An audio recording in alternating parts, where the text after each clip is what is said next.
Hello friends, welcome back to the new tutorial. Today we are going to learn about the difference between Axios, Node.fetch and Goat and the Superagent. Let's get started. So first of all, that is environment, that is Node.js plus browser. Okay, both. Node.fetch only Node.js as a backend. Goat again the backend and the Superagent both for the Node.js and the browser. API style, that is promise based. Again the promise based and the promise and callback and the chainable Superagent. JSON handling, automatic, manual via .json in the node fetch, got that is built-in passing, Superagent, automatic passing. Okay, interceptors and the hook, yes, via interceptors. Node fetch, no native support is there. In the goat, hooks are available, and the Superagent plugins, middlewares style. Okay, retries. So in Axios, no need. Axios retry plugin. Okay, you needs if you want, then you can use. In the node fetch, no. In the goat, there is a built-in sophisticated retry support. Okay. In the Superagent, need plugins. Okay. Timeout supports configurable, so you can configure that one. In the node fetch, no.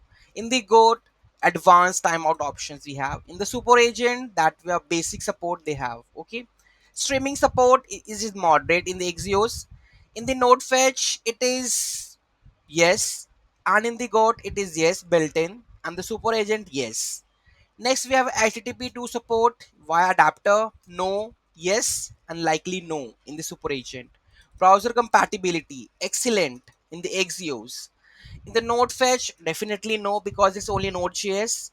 In the goat none, and the Superagent it's yes. Bundle size, in Axios it's heavier, node fetch it's lighter, and the goat it has mid-level, and Superagent mid-size. Community and the ecosystem very large and active for the Axios. Node fetch smaller and the leaner. Goat growing modern, and Superagent long standing with plugins. Okay, so these are the main differences. Now we are going to learn when to use and which. Okay, so let's take a look which one we have to use. So give me 1 minute. Okay, let's resume. So so choose Axios if you want a robust, well-supported library that works in both client and the server. So you can go with that one. You need features like interceptors, automatic passing, and compressive configuration. Okay, so choose Axios.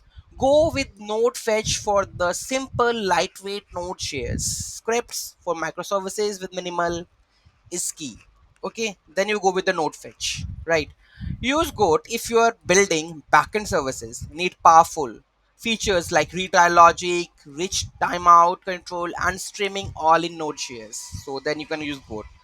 Opt for the super agent when you prefer a fluent chainable API or need quick browser node compatibility without massive dependencies. Then go with that one. Okay, use goat if you can, if you are in the ESM. Axios is widely used but doesn't pass compression headers by default until literally just now. So summary recommendation, front and back end you will go with Axios. Simple node scripts or the minimum layers go with NoFetch. Backend heavy production grade needs GOT. Expressive chains, quick API testing, you will go with the super agent. So this is how the difference between both of them. Any doubt, any query, do let me know in the comment section. Thank you so much for watching this video. Have a great day.